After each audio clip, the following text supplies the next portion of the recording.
Hi everyone, I'm Jeff Kinney, the author of the Diary of a Wimpy Kid series, and today I'm going to be talking to you about bringing your characters to life.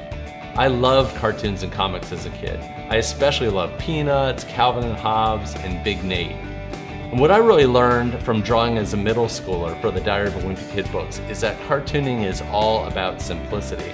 In fact, I try to use as few lines as possible when I'm doing the illustrations for my books.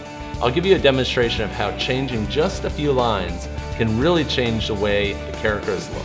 So I'll start by drawing Greg Heffley's head.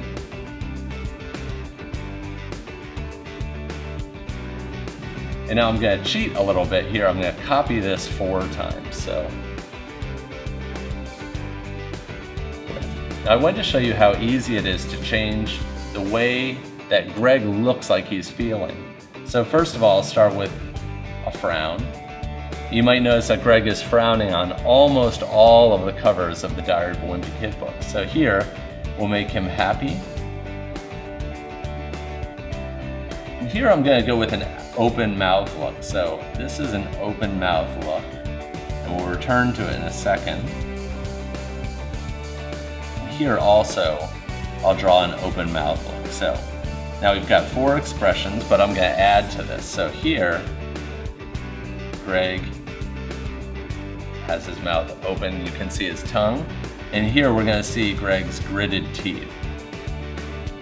So you can see with just a few lines, I've really changed Greg's expressions. Now, to add to this, right here we look at this picture of Greg and we say, Greg is sad, you know, he looks sad. But if I add this one line right here, a tongue, I think you would say that Greg is concentrating.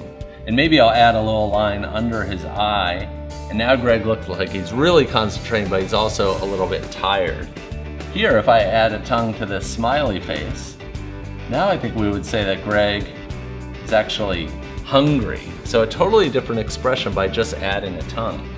And here Greg looks like his mouth is open. We're not really sure what he's doing, so I'm gonna add 3 lines here.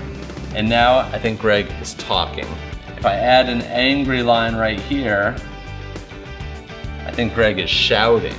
And down here, I'm not sure what this expression is exactly, so I'm going to add big eyes, big eyeballs, and then big pupils.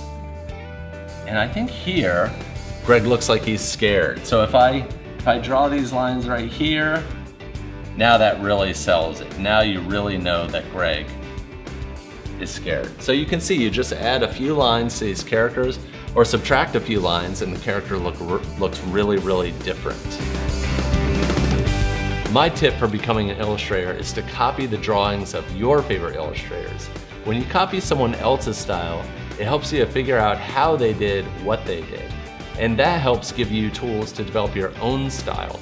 I hope that one day you'll be successful as an artist and will be sharing space on the bookshelves.